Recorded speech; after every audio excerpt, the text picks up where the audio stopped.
Jaipur, Vikas was at the beautiful Digi Palace, having an authentic Rajasthani thali with the royal family, and was inspired to twist the Mewa Pulao.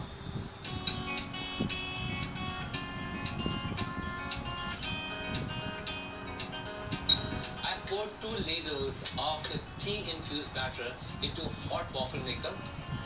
And my saffron almond sauce is perfectly ready. It's smooth, it's thick, it's creamy. And now I'm going to wait for the waffle to be ready, and then I'm going to start plating. Yep, because of the rice flour, the waffles look very crispy. I'm going to cut the waffles into half. And now I'm going to start plating. First, I'm going to pour on the plate a nice pool of saffron almond sauce. I'm going to evenly spread the thick sauce all over the plate. I'm going to place the waffles. And right before I add the dried fruits and nuts, I'm going to glaze them with honey. Not only for a great glaze and a nice sweetness, but also for a lot of health benefits. A nice glossy end.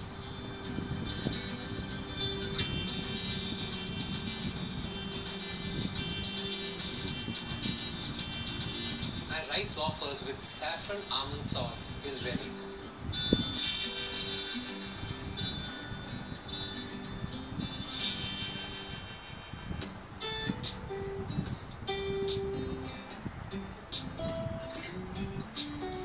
The flavors, the ingredients are very close to the Mewa Pulao, but somehow this dish is very far from it. Crispy waffles, which are inspired by American cuisine, significantly different because of the smoky flavor of the tea. And then at the same time, you have a very Indian sauce. What makes this great is that it adds sweetness to your life and also a feast for all your senses.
Lust for life. It's evident in their vibrant music, their vividly colored costumes, and of course their food. We're in a state that is largely a desert. Desserts are varied, rich, and almost luxurious. But we Indians take pride in the heritage of our flavors. So what our ancestors ate 100 years ago is what we're still eating today. But one does get surprised while traveling and exploring the country. Once I was attending a friend's wedding anniversary in New York, and when I went to the sweets counter, they just had this wonderful reincarnation of Indian sweets. And when I asked them where you should get them from, they said we flew them all the way from Jaipur, Kesar.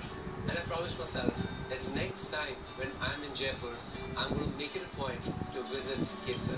And that is what I'm going to do right now.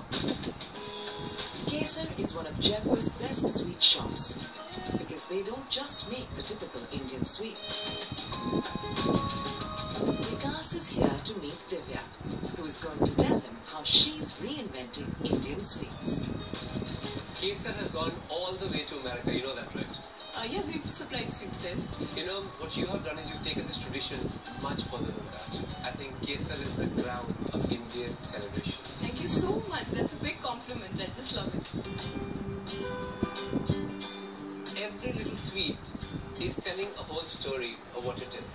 love the way the little cute sitafals are. You know, I think it's beautiful visual. And I love these are Rockies. Yes, these are Rakis. You can tie it to your brother and eat it as well.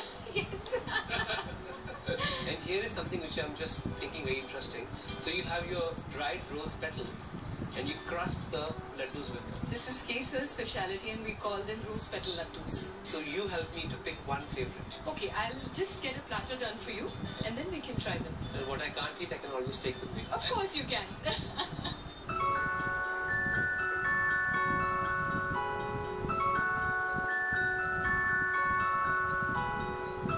Where do we start from? I love this corn. Oh, it has stuffing inside.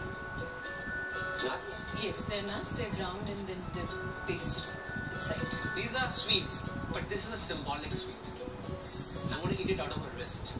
My pleasure. We share the same vision. You're my spiritual sister. Wow. I'm touched. Thank you so much.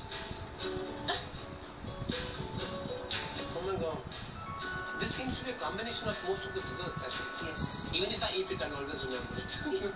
And this beautiful ball, I love the way you have applied all the natural ingredients to make things more fragrant, to add color. Yes. You know, sometimes when you're on a pilgrimage, your heart tells you, this is it. Yes. Right? The rose laddu is that spot. And it is so well done. It's such a balance of textures. This is not almond paste, it's like coarsely chopped almonds. Yes, absolutely. They're hand done. Almonds are roasted on very, very slow flame. And once they're roasted, we mix them with the badam peach, a little bit of elaichi also to balance all the flavors. We add special rose syrup that we source from Pushkar. We put it all together and just roll them into rose petals. You know, every time a sister ties a Rakhi on a brother's hand, he has to give something in return. It could be a small token of love. But for me, I'm going to give Divya and the Kesar team the love of my twist. There are two ways to put on weight. One is by happiness, the other one is eating the sweet platter at Kesar. I prefer eating at Kesar because that gives me real happiness. And today for my twist, I'm making gulkand mousse with sesame almond brittle. First, I need to start melting the sugar for the brittle. In a saucepan, I'm going to melt some sugar. And to the melting sugar, I'm going to add a tablespoon of liquid glucose.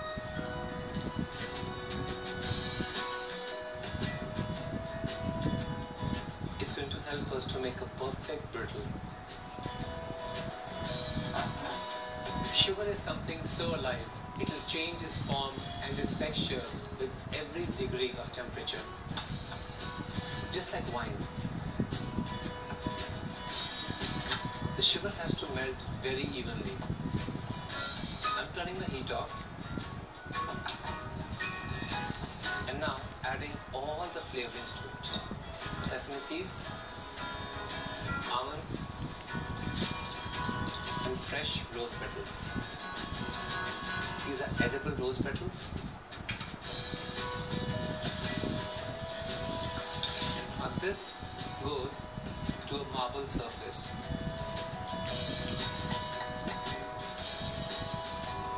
It's like a very small window of opportunity. You have very little time to create the shape you want. But what I'm going to create is something very abstract.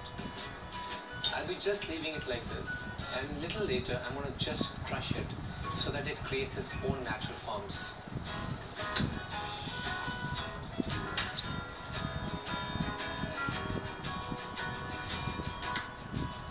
My brittle is extremely flavorful and ready. Very crunchy, at the same time